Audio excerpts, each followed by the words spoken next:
Grief does funny things to ruthless men. It doesn't make them soft. It makes them hollow. Lincoln buried his wife 3 years ago, leaving a piece of his rotting soul in the dirt with her. He thought the cemetery was a place for ghosts, a quiet patch of earth where the past stayed buried. He was wrong. When a notoriously cold crime boss finds a bruised, freezing girl aggressively defending his dead wife's headstone, the shadows crack wide open. This isn't a fairy tale. It's a reckoning. Rain slashed against the granite angels of St. Jude's Cemetery, washing the soot of the city into the manicured grass. Lincoln Costa stood 20 feet from the family plot, water soaking through the shoulders of his bespoke wool coat. He didn't feel the chill. He hadn't felt much of anything since Noreen's heart monitor flatlined 36 months ago. Funerals in his world were theatrical productions. Black cars, fake tears, enemies shaking his hand while calculating how quickly they could carve up his territory. But the anniversaries were quiet. On this day, Lincoln came alone. No bodyguards, no trailing black SUVs, just a widower standing in the downpour punishing himself with the silence. He stepped onto the gravel path, the crunch of his Oxfords heavy and rhythmic. Lightning flared briefly, turning the midnight graveyard into a stark, washed-out photograph. That was when he saw her. A shape huddled tight against the polished black marble of Noreen's headstone. Lincoln stopped. His hand instinctively slid beneath his coat fingers, brushing the cold steel of his holster. Rival syndicates didn't typically send assassins to graveyards, but Lincoln hadn't survived this long by banking on human decency. He moved silently, closing the distance. As he got closer, the shape resolved into something pathetic. Not a hitman. A girl. She was sitting in the mud, her knees pulled to her chest, shivering so violently her teeth audibly clicked. She wore a thin, torn denim jacket completely saturated. Her dark hair was plastered to her skull. In her right hand she gripped a heavy, rusted iron pipe. Lincoln stepped into her line of sight. She scrambled backward, pressing her spine against the marble. She didn't scream, but her grip on the pipe tightened until her knuckles turned a stark, bone white. The streetlights from the distant avenue caught the bruising around her left eye, a nasty mottled purple that spoke of a recent, brutal impact. "Get up," Lincoln said. His voice was a flat, grating rasp. He didn't do pity. The girl stared at him, her chest heaving. "Step back," she croaked. Her voice was shredded, barely a whisper over the falling rain. She dragged the pipe up, pointing it at his chest. "You don't touch this grave. You don't come near it." Lincoln narrowed his dark eyes. He looked past her. Someone had taken a sledgehammer to the neighboring headstone, his grandfather's. Pieces of marble were scattered across the wet grass. 2 cans of neon spray paint lay discarded in the mud. Someone had tried to deface the Costa family plot, and this 80-pound stray had fought them off. "Who are you?" Lincoln asked, his tone shifting marginally from lethal to intensely curious. "I said step back." She tried to stand, but her left ankle gave out. She collapsed into the mud with a sharp hiss of pain, dropping the pipe. She immediately scrambled to retrieve it, dragging herself through the muck to place her body between Lincoln and Noreen's name. She was a barricade of skin and broken bones. "They told me they were coming back." She gasped, rain washing over her bruised face. "I won't let them touch her. You hear me? You'll have to cave my skull in first." Lincoln looked at his dead wife's name etched in the stone. Noreen Costa, beloved. Then he looked at the feral girl bleeding into the soil. He didn't know her. In all his years with Noreen, he had never seen this face. Yet here she was, freezing to death in a thunderstorm to protect a slab of rock. Lincoln pulled his hand away from his gun. He unbuttoned his soaked overcoat, pulling it off his shoulders in one fluid motion. He tossed it. The heavy, warm wool landed over the girl's trembling shoulders. She flinched, batting at the fabric as if it were on fire. "Don't touch me, I don't want—" Shut up, Lincoln said, stepping forward and gripping her upper arm. His touch was firm, inescapable. You're hypothermic, and you're bleeding on my wife's grave. The fight drained out of her the moment he said, my wife. Her wide, terrified eyes flicked from his face to the headstone, then back to him. Recognition dawned, followed immediately by a wave of pure, unfiltered exhaustion. The iron pipe slipped from her fingers. You're Lincoln, she whispered. I am. He hauled her to her feet. She was entirely weightless. It made him sick to his stomach, the frailty of her. Walk. I can't. Lincoln didn't waste time arguing. He scooped her up. She stiffened, a panicked whimper escaping her throat, but she didn't fight him. She was too cold. He carried her down the gravel path, leaving the desecrated graves behind. He didn't look back. The dead could wait. The living was suddenly far more complicated. The Costa estate sat on 10 acres of high ground overlooking the city, walled off by wrought-iron surveillance cameras and men who didn't smile. It was a fortress disguised as a mansion. Lincoln carried the girl through the front doors, ignoring the alarmed look on his head of security's face. Boss! Paul stepped forward, his hand hovering near his earpiece. You want I should call a doctor? Call Dr. Evans. Tell him to bring a suture kit and a concussion protocol. Lincoln ordered, striding past the foyer and into the massive, sterile living room. He deposited the girl onto a leather sofa. She immediately curled into a tight ball, wrapping Lincoln's oversized coat around herself. She was dripping dirty rainwater onto a $50,000 rug. Lincoln didn't care. Get her dry clothes. Tea. Something hot. Lincoln snapped at the housekeeper, Maria, who had hurried in from the hallway. 10 minutes later, the girl was sitting by the roaring gas fireplace. She was swallowed up in a pair of grey sweatpants and a thick woolen sweater Maria had dug out of a guest room. Her hair was towel-dried, sticking up in messy spikes. The bruising on her face looked worse under the harsh, recessed lighting. Her lip was split. Lincoln sat in an armchair opposite her, a glass of amber liquid resting on his knee. He hadn't changed out of his wet suit. He just watched her. She stared into the flames, her hands wrapped tightly around a ceramic mug of tea. The shaking had subsided to a dull, constant tremor. Name, Lincoln said. She didn't look at him. Hazel. Hazel Brooks. Why were you at St. Jude's, Hazel Brooks? Hazel took a slow sip of her tea. She swallowed hard, as if the hot liquid hurt her throat. I go there sometimes. To talk. To my wife. Yes. Why? Hazel finally looked at him. Her eyes were a pale, washed-out green, ancient and exhausted. There was no intimidation in them. Most people couldn't hold Lincoln's gaze for more than a few seconds. They felt the violence humming beneath his skin and looked away. Hazel looked right through it. She used to volunteer at the East Side Women's Shelter. Hazel said, her voice raspy but steady. 4 years ago, before she got sick. Lincoln frowned. He knew about the shelter. Noreen had poured his dirty money into clean charities. It was her way of balancing his scales. I was a resident.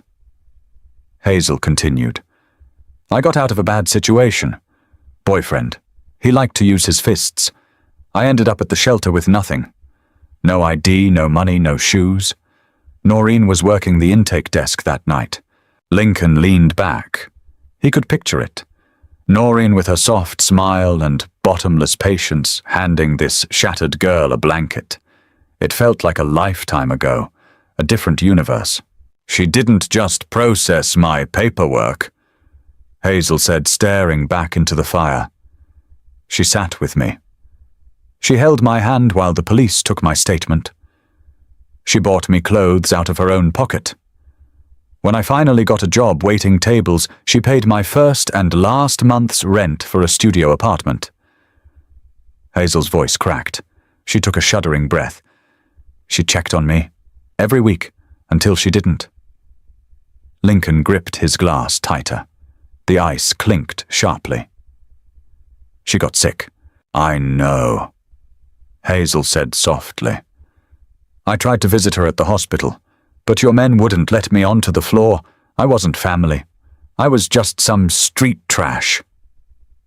Lincoln remembered the heavy security during Noreen's final weeks. He had been terrified of his enemies using her as leverage. He had locked down the entire oncology ward. Nobody got in without his explicit approval. He had kept Noreen safe from bullets only for the cancer to hollow her out from the inside. So you go to her grave, Lincoln said, his voice dropping an octave. Every Tuesday, Hazel said, and today, because it's the anniversary. And the men with the sledgehammer. Hazel's jaw tightened. 3 kids, looked like bangers from the south side. They were laughing, spraying paint on the statues. When they moved toward Noreen's stone, She shrugged a stiff, painful movement. I found a pipe. They beat you. I broke one of their jaws. Hazel replied, a flicker of dark pride in her eyes. They hit me a few times and ran off. Lincoln stared at her. She was a ghost of a girl, a bruised reed, but she had thrown herself in front of a sledgehammer for a woman who was already dead. It defied his logic. In Lincoln's world, loyalty was bought with blood or money. It was transactional. Once you were gone, the loyalty vanished. You're a fool, Lincoln stated coldly. They could have killed you. Hazel let out a short, cynical laugh. It was a dry, hollow sound. So what? My life isn't exactly a prize, Mr. Costa. I owe Noreen. She gave me my life back. The least I could do was protect her name. The front door chimed, and moments later Dr. Evans was escorted into the room. He patched Hazel up with clinical efficiency. 2 stitches in her eyebrow, an ice pack for her cheek, a brace for her sprained ankle. Hazel didn't flinch once. She stared blankly at the wall detached from her own body. When the doctor left, Lincoln stood up. Maria prepared a room for you down the hall, he said. You'll stay here tonight? I'll have Paul drive you home tomorrow. Hazel shook her head. I don't need your charity. I just needed to get warm. It's not a request, Lincoln said, his tone turning absolute. Those punks saw your face.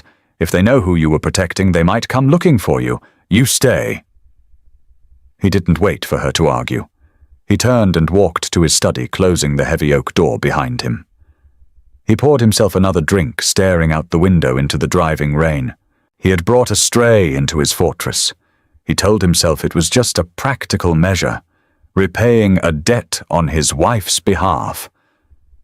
But deep down he knew the truth. For the first time in 3 years, the house didn't feel entirely like a tomb. Sleep was a luxury Lincoln rarely afforded himself. When he did close his eyes, he usually saw blood. Tonight was no different. At 3 a.m., the house was submerged in a suffocating silence. Lincoln sat at the expansive granite island in the kitchen, bathed in the blue glow of a tablet. He was reviewing shipping manifests for the docks, but the numbers were blurring together. A faint sound broke the quiet. The padding of bare feet on hardwood. Lincoln didn't reach for his gun. He just looked up as Hazel shuffled into the kitchen. She looked worse than she had hours ago. The bruising had settled into a stark, ugly black across her cheekbone. She favored her right leg, dragging the braced left ankle slightly. She stopped when she saw him clutching the edges of the oversized sweater. Did I wake you? She asked, her voice raspy from sleep and trauma. I don't sleep, Lincoln replied, turning off the tablet. Thirsty. She nodded. Lincoln stood fetching a clean glass from the cabinet and filling it with filtered water from the fridge. He set it on the island. She limped over and took it, drinking it down in 3 long gulps. Nightmares? Lincoln asked. It wasn't a sympathetic question. It was clinical. He knew the signs. The wide, glassy eyes, the shallow breathing, the hypervigilance. Hazel set the glass down. Something like that.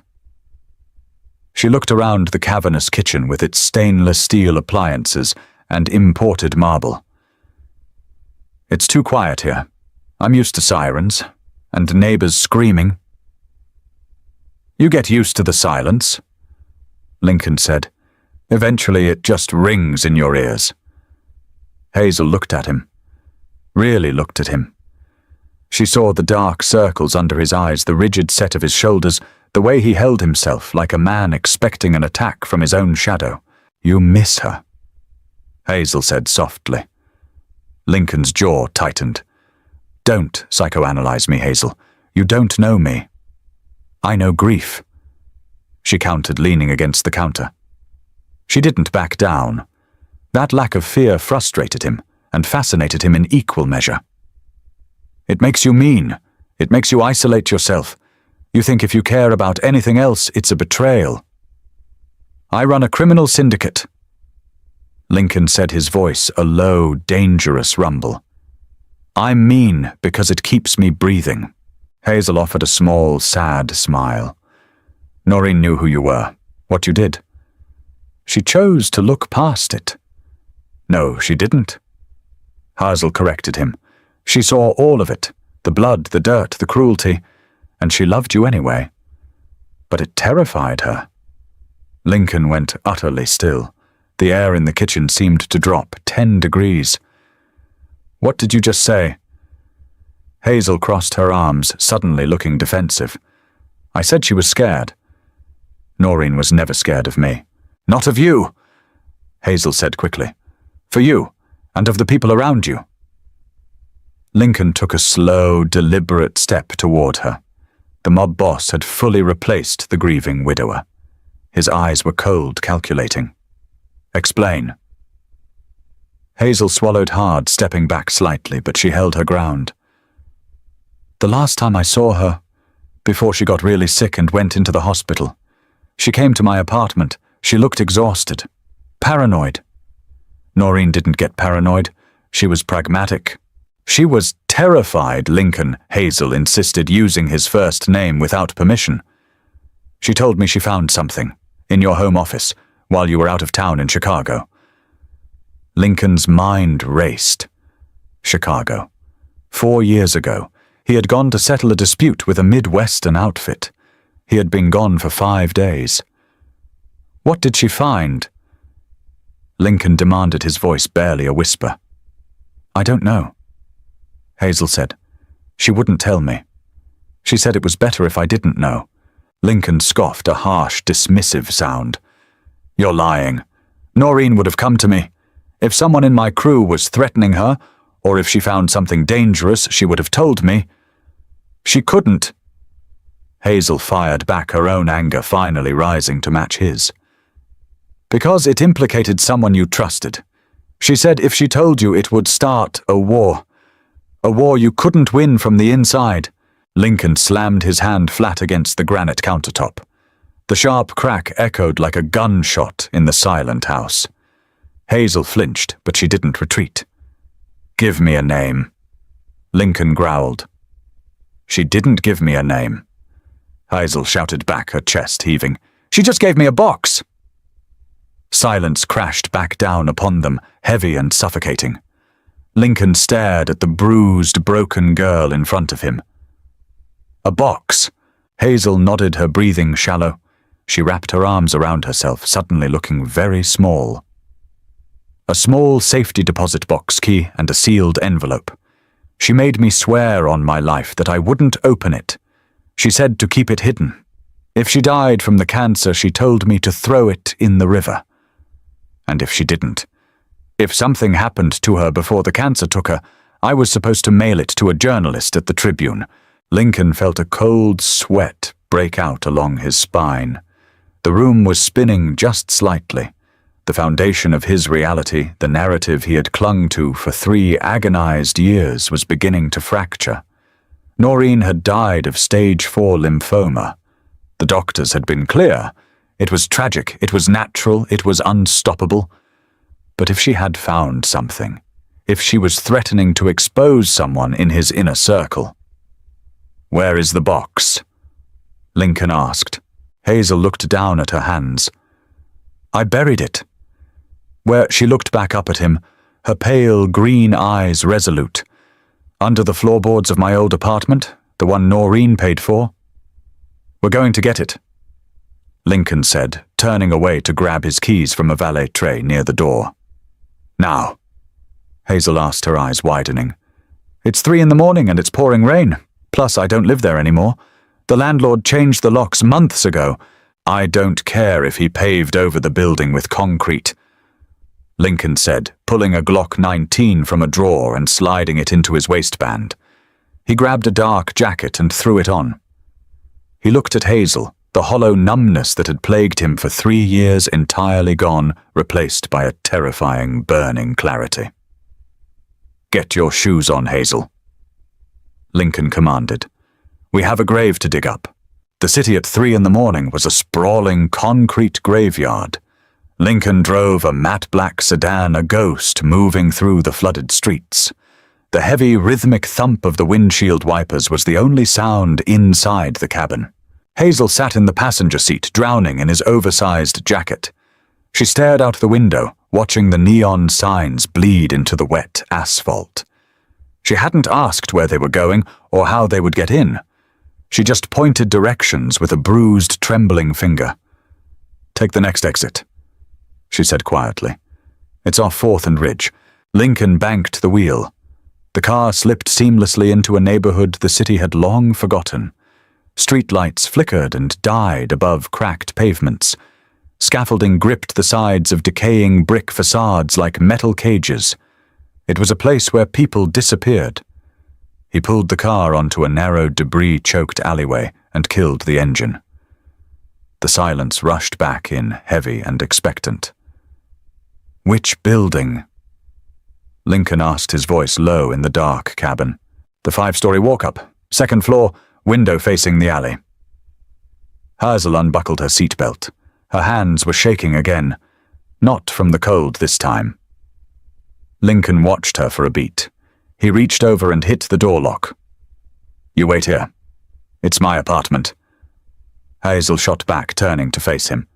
Her green eyes caught the faint glow of the dashboard. I know which floorboard it's under. You'll wake the whole block, tearing the place apart. I don't tear things apart. I take them apart. I'm coming with you. She unlocked the door and stepped out into the rain before he could argue. Lincoln swore under his breath. He stepped out, scanning the alley. 2 junkies were huddled under an awning near the dumpster. They took one look at the broad-shouldered man in the dark coat and melted into the shadows. Survival instinct. He caught up to Hazel at the rusted security door of the building. The glass was shattered, replaced by a warped piece of plywood. The intercom panel hung by a single red wire. Lincoln didn't bother looking for a key.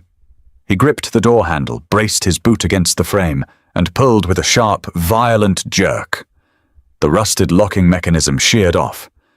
The door groaned open, quietly. Lincoln murmured, drawing his gun. He held it down at his side, hidden by the folds of his coat, but ready.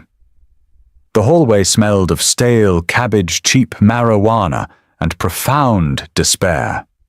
The carpet underfoot was spongy with rot. Hazel led the way up the narrow stairwell, favoring her uninjured ankle. She moved with practiced silence, a ghost in her own right. They reached the 2nd floor. Apartment 2B. The door was heavy steel painted a peeling mustard yellow. A new deadbolt gleamed silver against the grime. Lincoln stepped past Hazel. He produced a set of tension wrenches from his pocket. The mob wasn't just about breaking knees, it was about access. It took him 20 seconds. The deadbolt clicked open with a satisfying metallic snap. He pushed the door inward, leading with the muzzle of his Glock. The apartment was empty, stripped bare. The landlord was gutting it. Rolls of stained carpet lay in the center of the living room, and the plaster walls were pockmarked with holes. Hazel slipped past him, making a straight line for the bedroom. "Watch your step," she whispered. "There are nails." She knelt in the corner of the small, cramped room, right beneath a window streaked with grime. She dug her fingers into the gap between two wide, warped oak floorboards. She grunted, straining against the friction. Lincoln knelt beside her. He holstered his weapon and wedged his pocket knife into the seam. He levered the blade upward. The ancient wood shrieked, popping free of its rusted nails. Hazel reached into the dark, dusty cavity.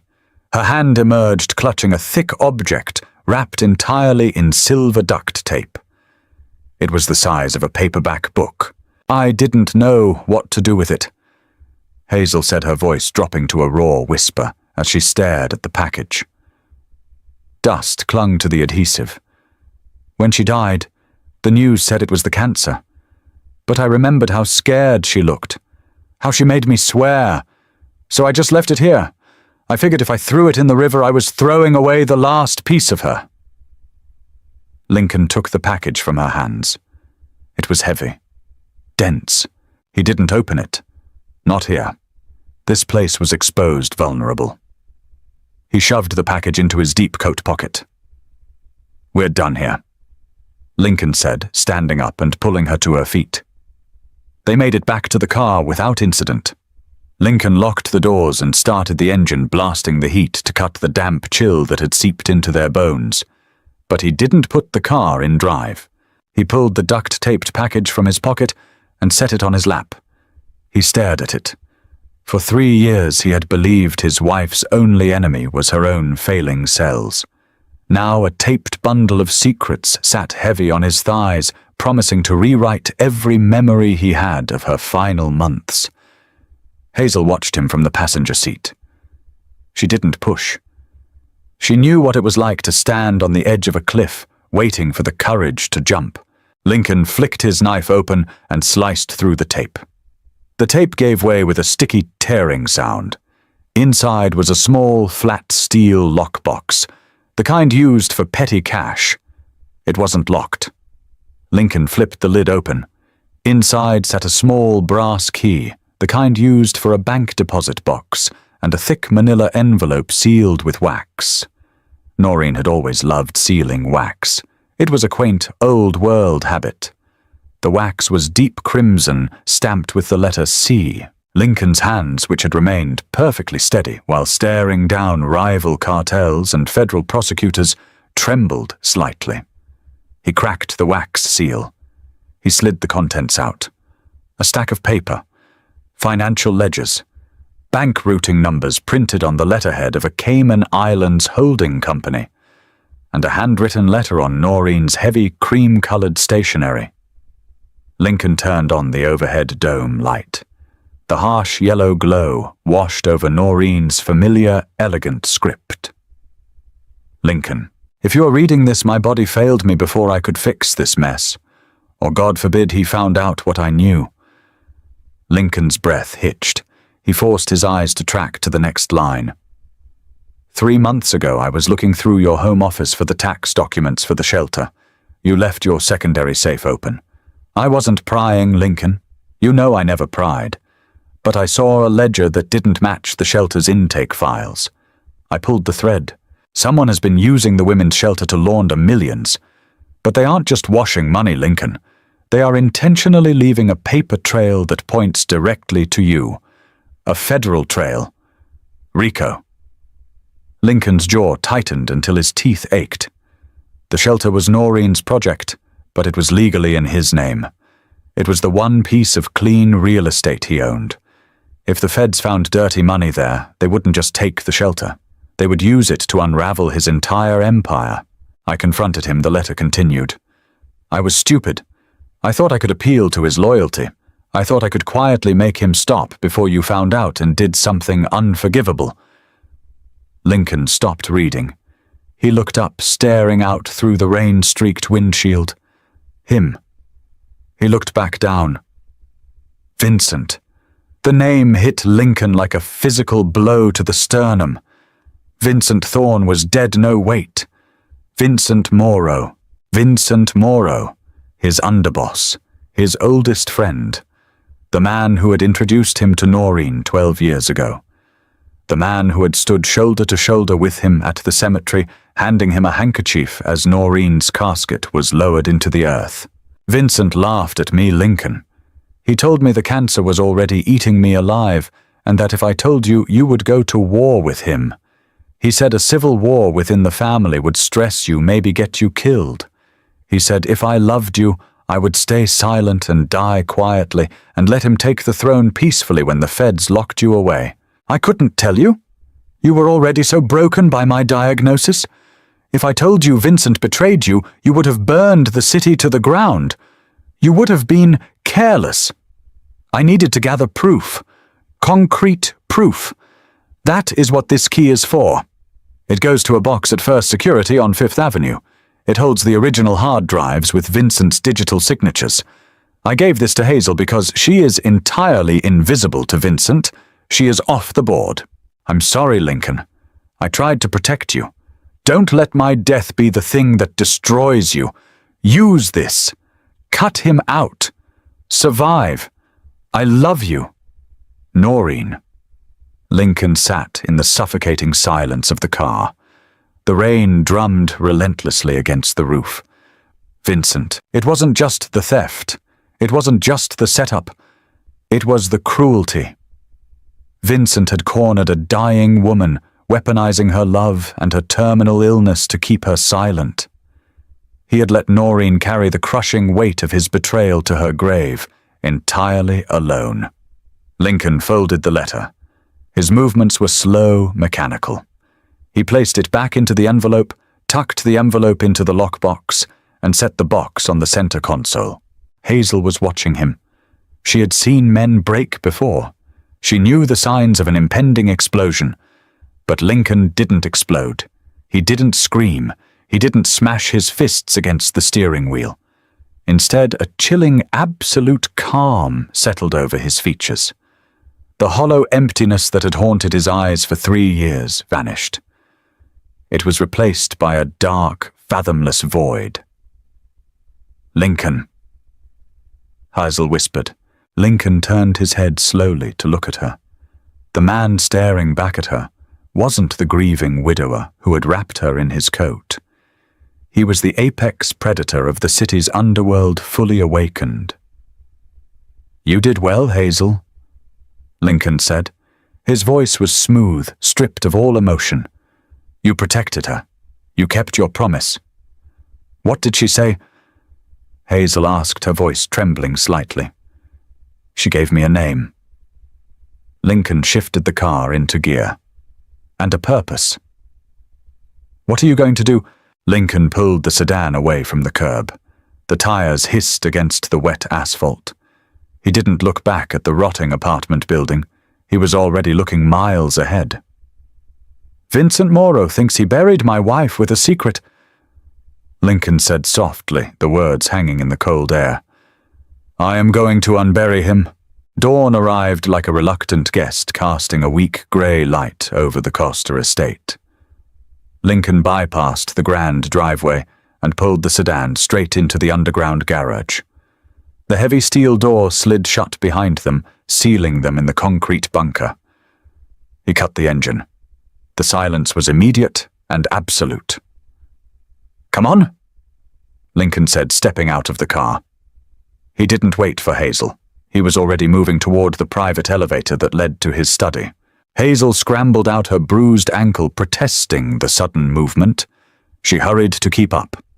The adrenaline of the night was wearing off, leaving behind a bone-deep ache and the sharp realization that she had just crossed a line she could never uncross. She was walking side by side with the head of the Costa family, holding the key to a Mafia civil war. The elevator doors opened into Lincoln's sprawling office. Dark mahogany leather bindings and bulletproof glass overlooking the city. It was the room of a man who ruled. Paul was already there. The head of security stood by the large desk, nursing a black coffee. He took one look at Lincoln's face and set the mug down. Paul had been with the family for 20 years. He knew the difference between Lincoln's grief and Lincoln's wrath. "Boss," Paul said, his posture straightening. You went out. Lock the gate. Lincoln ordered, tossing his wet jacket onto a chair. He walked behind his desk, pulling the small brass key from his pocket and setting it on the leather blotter. Nobody comes onto the property. Cut the external camera feeds from the cloud and route them entirely to the internal server. Pull the guards from the perimeter and put them at the doors. Arm them with long rifles. Paul didn't blink. Are we under attack? We are preparing for one. Lincoln replied. He looked up, his dark eyes locking onto his head of security. Where is Vincent right now? Paul frowned, clearly thrown by the question. Mr. Morrow, he's at his place in the Heights. He has the sit-down with the Harbor Union reps at noon. You want me to pull him in? No. Lincoln opened a heavy desk drawer and retrieved a satellite phone, tossing it onto the desk. I want you to put eyes on him. Send 2 men you trust with your life. Not family men. Independent contractors. I want to know where he goes, who he speaks to, and what he eats for breakfast. If he heads toward the airport, you shoot out his tires. Paul's jaw tightened. In the hierarchy of the syndicate, Vincent Morrow was untouchable. He was family. An order to surveil the underboss and potentially fire upon him was a declaration of war. Understood, Paul said quietly. He didn't ask questions. He didn't hesitate. He turned and walked out of the office to make the calls. Lincoln watched him go, then turned his attention back to Hazel. She was standing awkwardly by the elevator doors, hugging herself. In the harsh morning light, she looked incredibly fragile. The bruise on her cheek was a vibrant, ugly purple. Sit down, Hazel, Lincoln said, gesturing to a heavy leather chair opposite his desk. She limped over and sank into the upholstery. She looked at the brass key resting on the desk. You're going to kill him. It wasn't a question. I am going to dismantle him, Lincoln corrected gently. Vincent spent 3 years building a federal trap for me while pretending to mourn my wife. A bullet to the back of the head is too quick. I need the hard drives. I need to see the architecture of his lie. And me? Hazel asked. Her voice wavered. What happens to me now? Lincoln leaned forward, resting his forearms on the desk. You have a choice. I can give you a bag of clean cash, a new passport, and a car. You can drive away right now. Start over somewhere warm. Vincent doesn't know you exist, and as long as you stay quiet, he never will. Hazel stared at him. And the other option? You stay here, Lincoln said flatly. In this house, behind my guards and my gates. Until this is finished, it's safer, but it means you are fully in it. Hazel looked down at her hands. Her knuckles were still scraped from the iron pipe at the cemetery. She thought about her tiny, miserable apartment. She thought about the waitressing job that barely paid for groceries. She thought about Noreen sitting with her in the sterile clinic room, wiping away her tears and telling her she was worth saving. She looked back up at Lincoln. Her pale green eyes were hard. I'm staying. Lincoln studied her face. He saw the stubborn set of her jaw, the refusal to look away. She was a broken thing, but she wasn't weak. Maria will bring you breakfast, Lincoln said, opening his laptop. Eat, sleep, do not leave the house. Where are you going? Lincoln picked up the brass key, the metal catching the faint morning light. The bank opens at 9. I have a withdrawal to make. First Security Bank catered to the kind of wealth that demanded absolute discretion. There were no teller lines, no chained pens, no screaming children. Just polished marble floors, hushed voices, and men in tailored suits who guarded secrets for a living. Lincoln walked through the heavy glass doors at exactly 9:02 a.m.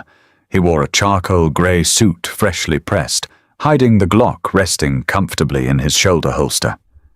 He looked like a wealthy hedge fund manager, a titan of industry. He didn't look like a man whose world was currently burning to the ground. The bank manager, a balding man named Mr. Harrison, greeted him immediately. Mr. Costa, an honor to see you so early. Harrison said, offering a practiced, oily smile. "How can we assist you today? I need access to a box."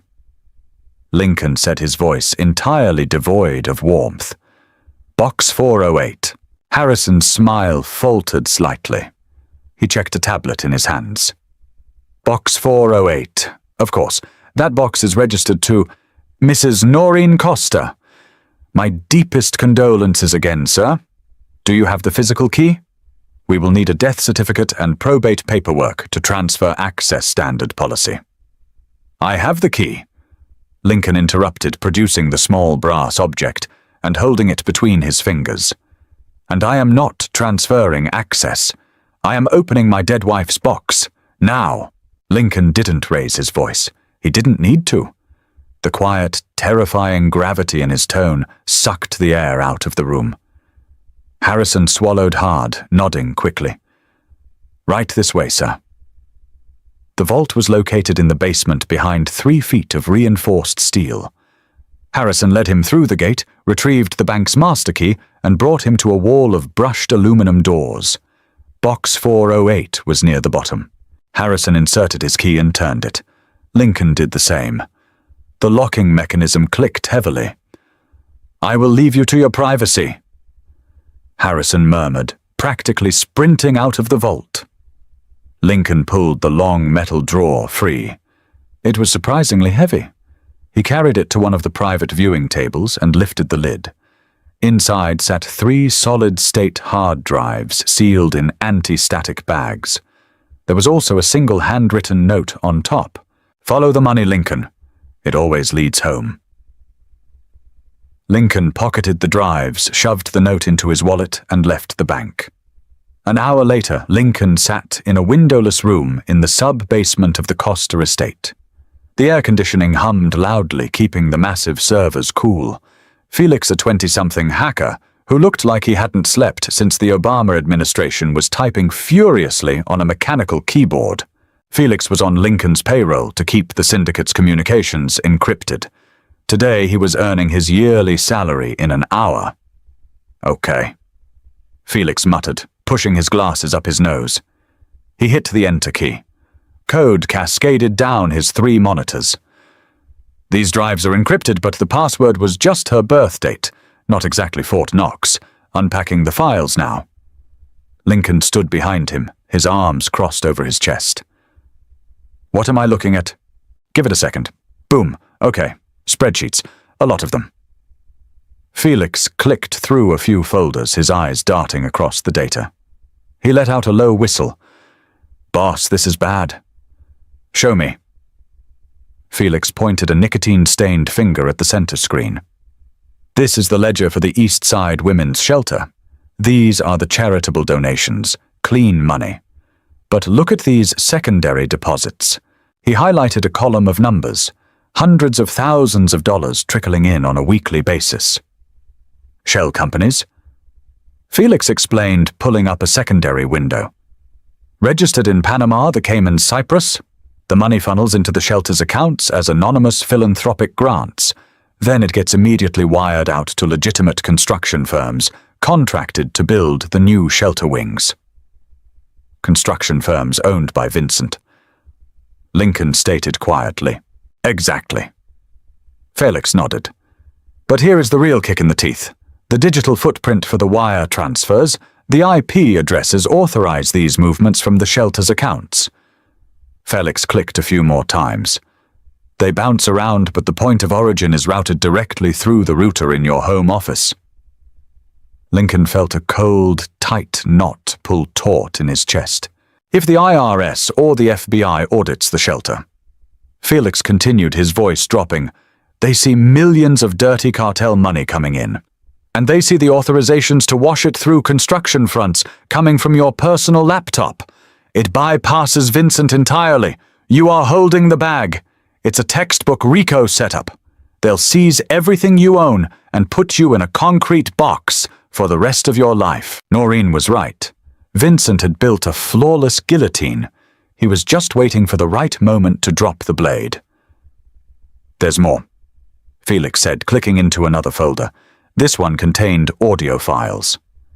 Looks like she bugged his office before she got too sick. Let's see what we have.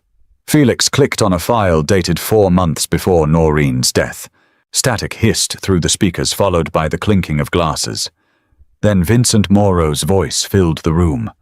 It was warm, jovial, the same voice that had toasted at Lincoln's wedding. Lincoln is losing his edge. Vincent's recorded voice echoed. The wife is sick. He's distracted, pumping all his cash into doctors and hospitals. It's pathetic. We run a business, not a hospice. Another voice spoke. Raspy older. Carmine Capo, who ran the South Side docks. You gonna make a move, Vince? I don't need to make a move. Vincent laughed. I'm letting the feds make the move for me. I've got the shelter wired tight. Give it another year. Let her die. Let him grieve. When he is entirely isolated, I tip the alphabet boys. They raid his house, they find the digital trail, he goes away for life. I step up, keep the families united, and we double our margins without his outdated moral code getting in the way. The recording clicked off. Silence descended on the sub-basement. Felix slowly took his hands off the keyboard, staring straight ahead, terrified to look at his boss. He had just played a tape of the underboss plotting treason. Men died for hearing less. Lincoln didn't move.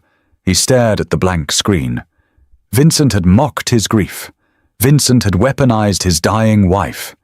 Vincent had sat at his dining room table, eating his food, drinking his wine, all while digging a grave for Lincoln to fall into.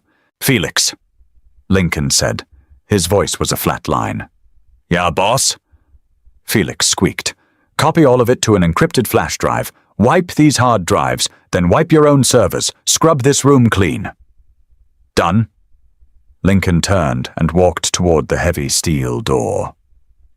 Boss! Felix called out hesitantly. What are you going to do? Lincoln paused with his hand on the doorknob. He didn't look back. I am going to host a dinner party. Preparation requires patience. Lincoln spent the next 48 hours dismantling Vincent Morrow's life from the shadows. He didn't use guns or explosives. He used accountants' offshore proxies and leverage. Before Vincent even sat down for dinner, his bank accounts in the Caymans were drained. His construction fronts were quietly acquired by a shell corporation Lincoln controlled. His loyal men on the docks were paid double to take an unexpected vacation. Vincent was a king ruling over a kingdom of smoke. He just didn't know the wind had already blown it away. Thursday evening arrived, bringing a bitter, biting cold that frosted the windows of the Costa estate. The dining room was a cavern of dark wood and dim lighting, anchored by a massive mahogany table. Crystal glasses caught the low light of the chandelier. Upstairs, Hazel sat on the edge of her bed. The bruising on her face had faded to a sickly yellow, and the swelling was down. She wore a simple black sweater Maria had provided. She listened to the heavy tires of luxury SUVs crunching over the gravel driveway below. A knock sounded at her door. Lincoln stepped in. He wore a tailored black suit, utterly immaculate. He looked like a man going to a funeral. They're here, Lincoln said. Hazel stood up. Her good ankle bore her weight easily now. What do you want me to do? Stay here. Lock the door. Do not come down until I send Paul for you. She looked at him, searching his face for any crack in the armor. There was none. He was terrifyingly calm. Lincoln, don't let him talk his way out of it. Noreen said he was a snake. Snakes only bite when they have fangs, Hazel. Lincoln replied softly. I've already pulled his. Lincoln turned and walked down the grand staircase. He entered the dining room just as Paul escorted Vincent and Carmine through the double doors. Vincent was a handsome man in his late 50s, with silver hair swept back and a bespoke navy suit. He smiled broadly, his teeth white and predatory. He opened his arms, walking toward Lincoln. Lincoln, look at you. Vincent boomed, clasping Lincoln by the shoulders and kissing his cheek. You look rested. I haven't seen you this sharp in months. The mourning period is lifting, yes. Lincoln offered a tight, brief smile. Something like that. Sit, Vincent. Carmine. Carmine, older and heavier, grunted a greeting and took a seat. He looked uncomfortable pulling at his collar. He didn't like the Costa estate. It was too quiet. Maria served the first course in silence. Seared scallops over risotto. Vincent poured the wine himself, a $1,000 Barolo from Lincoln's cellar. He raised his glass. To family. Vincent toasted, looking Lincoln dead in the eye. And to the future. Lincoln picked up his glass. He didn't drink. To the future. For 20 minutes the room was filled with the clinking of silver against porcelain. Vincent did most of the talking. He complained about the harbour masters, discussed the rising costs of steel for his construction firms, and pitched a new racket involving the city's waste management contracts. Lincoln simply listened. He watched the way Vincent ate, greedy, entitled. He watched the man who had sat at Noreen's hospital bedside, holding her frail hand, all while counting the days until her heart stopped beating. "You're quiet tonight, Lincoln," Vincent noted, dabbing his mouth with a linen napkin. "More quiet than usual. Everything all right with the ledger I sent over the quarterly numbers for the shelter this morning?" "I saw them," Lincoln said. He set his fork down. The sound echoed sharply in the large room. "They were very clean, Vincent." Vincent smiled. "We run a clean operation over there, just like Noreen wanted." Lincoln didn't blink. He reached into his jacket pocket and pulled out a small silver flash drive. He set it on the polished mahogany table. He placed his finger on it and slowly slid it across the wood. It stopped exactly an inch from Vincent's plate. Vincent looked at the drive. His smile remained, but the corners of his eyes tightened. "What's this? A backup?" Lincoln said. "Of the real ledger." The room grew very still. Carmine stopped chewing. "I don't understand," Vincent said, a forced chuckle escaping his throat. "We only have one ledger, Lincoln." "There are two," Lincoln corrected, his voice dropping to a smooth, lethal register. "One shows charitable donations.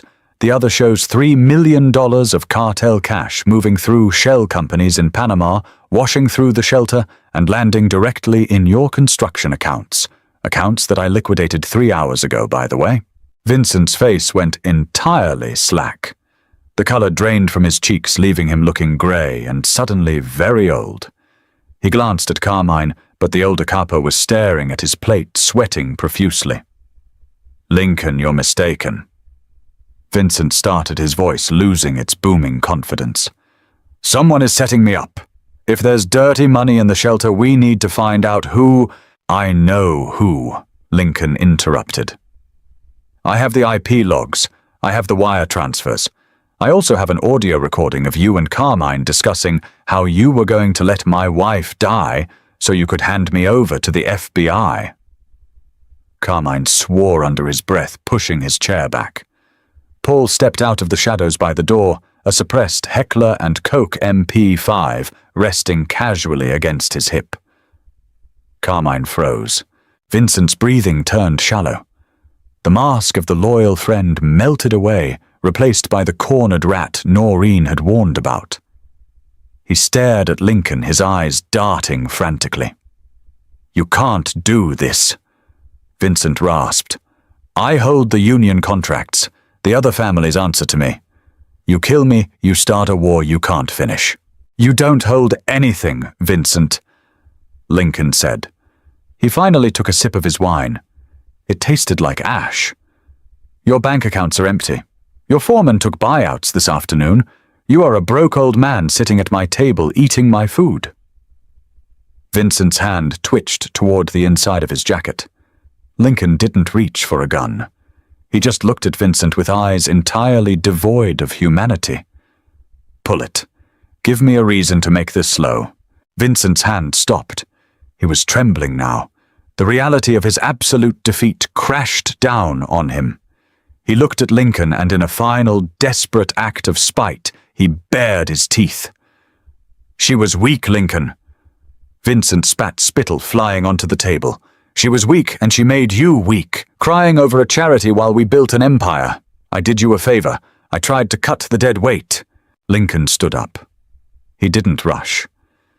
He buttoned his suit jacket. He walked slowly around the edge of the table until he stood directly behind Vincent's chair. Carmine squeezed his eyes shut. You underestimated her. Lincoln whispered, leaning down so his lips were inches from Vincent's ear. She was stronger than you, and she beat you from the grave. Lincoln drew his Glock 19, pressed the muzzle to the base of Vincent Morrow's skull, and pulled the trigger. The suppressed shot sounded like a heavy staple gun. Vincent's head snapped forward, striking his dinner plate. Crystal glasses rattled. Blood pooled rapidly over the white porcelain, soaking into the risotto. Lincoln stepped back. His hand was perfectly steady. He looked at Carmine. The older man was violently shaking his hands, raised in surrender. Look at me, Carmine, Lincoln commanded. Carmine opened his terrified eyes. You are going to walk out of here, Lincoln said, his voice cold and precise. You are going to go to the other captains. You will tell them Vincent was a federal informant stealing from the family. You will tell them I found out. And you will tell them that my mourning period is officially over. Yes, boss, Carmine stammered, scrambling out of his chair. I swear it. Yes. Get out. Carmine practically ran past Paul, disappearing into the hallway. Lincoln holstered his weapon. He looked down at the body of the man who had betrayed him, the man who had tormented Noreen in her final days. The rage that had been boiling in his chest for 48 hours evaporated. In its place, a strange, profound quiet settled over him. Paul, Lincoln said, turning away from the table. Clean this up, then go upstairs and tell Hazel she can come out now. 2 weeks later, the rain finally broke. A crisp, clear autumn sun hung over the city, casting long shadows across St. Jude's Cemetery. Lincoln walked down the gravel path. He wasn't wearing his heavy wool overcoat today. Just a simple black jacket over a dark shirt. His steps were even unhurried. Beside him walked Hazel. She moved without a limp. The bruises on her face were gone, leaving behind sharp, striking features and pale green eyes that were no longer clouded by exhaustion. She wore a tailored beige trench coat, a gift she had reluctantly accepted after Lincoln pointed out her denim jacket was ruined beyond repair. They reached the Costa family plot. The damage was gone. The shattered marble of Lincoln's grandfather's headstone had been replaced with a flawless new cut of granite. The neon paint had been meticulously power-washed from the statues, and Noreen's headstone stood pristine in the sunlight. Lincoln stopped at the foot of the grave. He didn't feel the crushing weight in his chest anymore. The hollow void that had defined his existence for 3 years hadn't disappeared, but its edges had softened. It wasn't a gaping wound. It was a scar. Hazel stepped forward. She knelt on the dry grass. From her pocket she pulled a small cluster of white hydrangeas, Noreen's favorite. She laid them gently at the base of the marble stone. We did it, Hazel whispered to the earth. He knows, and he's safe. She stayed there for a long moment, bowing her head. When she finally stood up, she looked over at Lincoln. She's at peace now, Hazel said quietly. You gave her justice. No, Lincoln corrected, looking at the white flowers. You gave her justice, Hazel. I just pulled the trigger. Hazel offered a small, crooked smile. A team effort, then. They stood in comfortable silence. The syndicate had stabilized entirely. The captains, terrified by the surgical precision of Vincent's demise, had fallen in line without a whisper of rebellion. The women's shelter was fully severed from the criminal enterprise, protected by a blind trust that Lincoln had set up. The feds had no trail to follow. So, Lincoln said, putting his hands in his pockets, your new apartment is ready, downtown. Doorman security, paid for the next 5 years. Hazel looked out over the rows of headstones. I know. Paul gave me the keys this morning. You don't have to go," Lincoln said. The words slipped out before his fiercely disciplined mind could stop them. He didn't take them back. Hazel turned to him. She saw the ruthless crime boss, the man who had executed his oldest friend over a dinner plate. But she also saw the man who had carried a bleeding, nameless girl out of the mud and wrapped her in his coat. "I'm not built for your world, Lincoln," she said honestly. "I don't belong in a fortress. I spent too much of my life trapped in rooms I couldn't leave." "I know." Lincoln nodded slowly. "But my world owes you a debt it can never repay. If you ever need anything, if anyone ever looks at you the wrong way, I'll call you," Hazel promised. She stepped closer, and to Lincoln's surprise wrapped her arms around his torso in a brief, tight hug. Lincoln stiffened for a fraction of a second, before tentatively resting a hand on her back. She pulled away, her green eyes bright. "Take care of yourself, Lincoln. Don't let the silence ring too loud." "I won't," he said. Lincoln watched her turn and walk back down the gravel path, her steps light and free. She was a survivor, a stray who had walked through hell and come out the other side with her soul intact. Lincoln looked back down at Noreen's grave one last time. He touched the cool marble. "Goodbye, Noreen," he murmured. He turned his back on the ghost of his past, stepping off the grass and onto the path, walking out of the cemetery and back into the land of the living. If this dark, twisted tale of loyalty betrayal and slow-burn redemption kept you on the edge of your seat, smash that like button and subscribe to the channel right now. What was your favorite moment of Lincoln's cold, calculating revenge? Did Hazel make the right choice leaving the fortress? Drop your thoughts in the comments below and share this video with your friends who love a gritty, grounded Mafia romance drama. Hit the notification bell so you never miss our next immersive storytelling experience. Thanks for watching and stay safe out there.